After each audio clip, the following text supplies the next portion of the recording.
দেখুন, হাতের ফটো তোলার সময় আপনারা একটা জিনিস প্রথম থেকেই ওখানে আপনারা লক্ষ্য করতে পারবেন। যে কোনো হাতের কোনো জাতক ফটো তুলবে, ওনার হাত যেভাবে থাকুক না কেন, হাতটা কিন্তু সঠিকভাবেই উঠবে কিন্তু। আর যদি জাতকের গ্রহ খারাপ থাকে, সে হাতটা সেরকমই আসবে।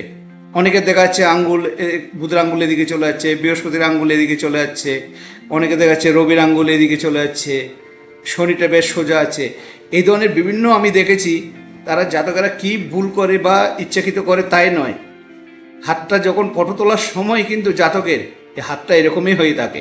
আর ওইভাবেই তুলে নেবেন, ওইভাবে তুলেই দেখবেন, কারণ জাতকের কোন জায়গাটা ভুল আছে সেটা বুঝতে পারবেন। কারণ এটা রেখেছে, এই আঙ্গুলগুলো সোজা রেখেছে, জাতক এই আঙ্গুল সোজা রাখলে এই অবধি আসবে।